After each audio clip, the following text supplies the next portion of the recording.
Hello everyone, welcome to my YouTube channel. My name is Brian, and today on this video I'm going to be talking about how I passed the AWS Cloud Practitioner and Solutions Associate exam with no previous experience.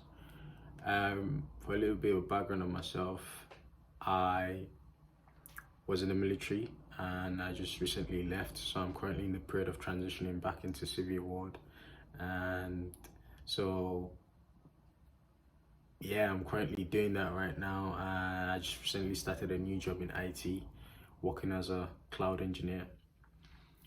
So why did I get into AWS? I was in the Navy, like I said, and I just wasn't really enjoying what I was doing at the time. So I was looking at something I can get myself involved in. Over lockdown, I was looking at different things and interest for like technology. Initially, I was going to study computing science, but you know, when you come from an African background, from an African home, you don't, sorry, I said background. When you come from an African home, you don't really get to like decide your career. So my dad was like, is it that you go study to be civil engineer, electric engineer, or you forget it? So I had no choice. Obviously, he's the one paying the bills, in it. So I had no choice. I had to go with that. So I studied electrical and electronics engineering at uni, finished off, joined the Navy, and it was good. And I just wasn't enjoying what I was doing, so I wanted a new change. I wanted something a bit more challenging, something a bit more, I don't know, where I get to use my brain more. Not saying you don't get to use your brain in the Navy, because that's a lie. But yeah, so I just wanted a change in general. So I started looking at AWS, and that was how I Googled and stuff, and then I found it.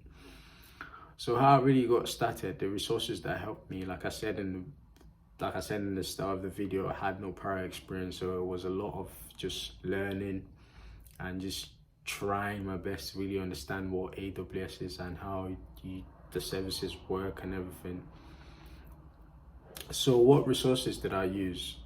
I used was Udemy. I know some people might have heard about Udemy, and on Udemy you might know of tutors like Stefan Malik, I think Stefan Malik is called, and now Davis. I actually bought now Davis separate course, which is digital cloud training. I watched some YouTube videos, and I took my course through they're kind of one of those companies that do like boot camps. So it's kind of like a boot camp where you pay every month, and then they give you all the things you need to study, all the things you need to learn, all the labs. The labs are in there, the questions, the videos and guides on how to just navigate the console and everything. So I paid, I was doing my, I took my course through a company called Learning People. Apart from them, because they provided me with a voucher to take the exam, so even if you fail, you get unlimited voucher to keep taking the exam. And then I also bought some courses from Udemy. I bought one of Stefan Malik's course, which was the AWS Cloud Practitioner. It took me about a month to write the exam. It took me about a month to study for that exam, and then I passed it.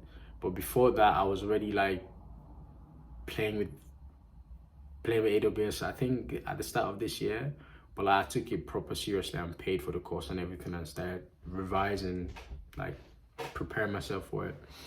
I did a lot of hands-on labs. I would say really, like, especially if you're going to just start off, it's very important to work hands-on with it, because it's easy for you to like understand the questions if you've been around the consoles, you've done some deployments, or you've used the services, or you've created an S3 bucket before. Just things like that. It just makes the questions more clearer, I would say. For my case, that's how I found it anyway. Make the questions more clearer. And I think also going through like a company is good, because if you fail the exam, paying, I think it's about $115 to write the exam, it's quite a lot of money. But if you go through a company, they always provide the voucher. I mean, it all depends on you. If you've got the money to pay for it, why not just do it? But yeah, personally, this is what worked for me. I went through a company. I wrote the cloud practitioner exam, I passed it on the first time. And the one I had a bit of a problem with was the solution associate. And all this while I was taking this exam, preparing for everything, I was still in the Navy. So I was just looking at things I can do to get myself ready for when I come out. I took the cloud practitioner exam, did everything, and I was able to like get in contact with someone. So I was able to just look for a job with the cloud practitioner exam. I know, sounds crazy, but I actually landed a job with just the cloud practitioner exam. And I'll make another video about that and tell you guys how that happened, how I did that. Anyway, I just wanted to further my knowledge, so I started taking the course on, looking at the next certification, Solutions Associate exam. And yeah, it took me roughly 3 months of studying, hands-on labs, just preparing. The way I studied was a bit more like day and night. So first thing in the morning when I wake up, I go through some practice questions, and then before I sleep, I do some hands-on labs, and then I go through some practice questions again. Even if you fail them, just keep going through them. Even if you fail them, just keep going through them. The hands-on labs, very essential, very important. I can't stress, very important, because if you know what's going on, if you know what you're actually doing with the services, it's easier when it comes to the questions. You know exactly how to answer them. 100% recommend the certification for anyone that's looking to get into IT. I'll say give it a good go, and yeah, get courses like you, get courses from Udemy.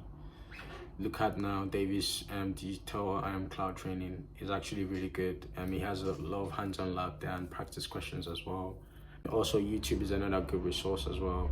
Loads of videos out there, loads of practice questions. There's loads of resources out there to study with, to practice with, and just give it a good go. And in general, is the certification worth it? Definitely.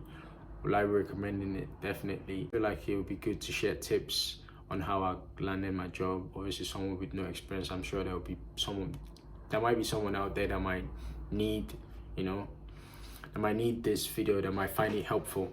So I'll be making another video to share my experience and tips on how to land a job, a cloud engineering job, or just a normal IT job. Well, from my experience, a cloud engineering job with just a cloud practitioner certification. And thank you guys for watching.